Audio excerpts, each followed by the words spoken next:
ठिकाणी अपडेट करून 90 ते 95% ठिकाणची माहितीची नकाशा आपण विकवत आहे. साहेब फक्त बोलण्यापुरतं असते.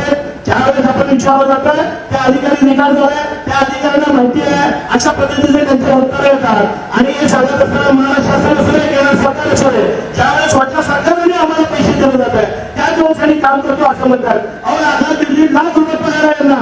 या आमच्या माता भगिनींना आम्ही रोज टॅक्स भरून सुद्धा यांना एक महिन्याचं पाणी चांगलं मिळत नाही. 4 दिवस 8 दिवस पाण्यासाठी सोसावं लागतं. आम्हाला प्रमाणात काम करत असताना अक्षरशः नागरिक होत आहे. आम्ही यांनी 1.5 लाख रुपये पगार घेऊन अहो पगारांच्या 10% तुम्ही यांनी काम करावं. पगार जे घेतात ना ते 10% नाही. प्रत्येक कर्मचारी माझा आरोप आहे नापूर साहेब यांनी पगारांच्या 10% सुद्धा यांनी काम नीटनेटकेपणे करत नाही. त्यामुळे आम्हाला सगळ्या नागरिकांचा रोज आम्हाला घ्यावा लागत आहे.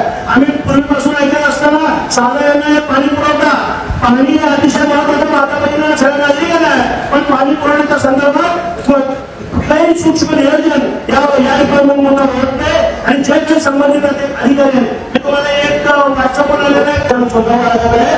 गेल्या 25 वर्षापासून आम्ही ऐकतो पाण्याच्या संदर्भातला विषय. पाणी हे अतिशय महत्वाचा विषय आहे.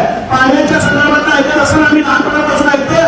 आज या अधिकाऱ्यांना माझा प्रश्न आहे की यांच्याकडे काही नियोजन आहे का? सोलापूर शहरामध्ये कुठल्या भागामध्ये कुठल्या इंचीच्या पाण्याची लाईन आहे त्यांच्याकडे मॅप आहे का? हे अतिशय महत्वाचा विषय आहे. सर तुम्ही सार्वजनिक आरोग्य अभियंता म्हणून मला माझा प्रश्न आहे. त्यांच्याकडे पूर्ण टोटली पूर्वीपासून वाटला इंच सगळे 4 इंची होते, 6 इंची होते, 8 इंची होते, 3 फुटाचे होते.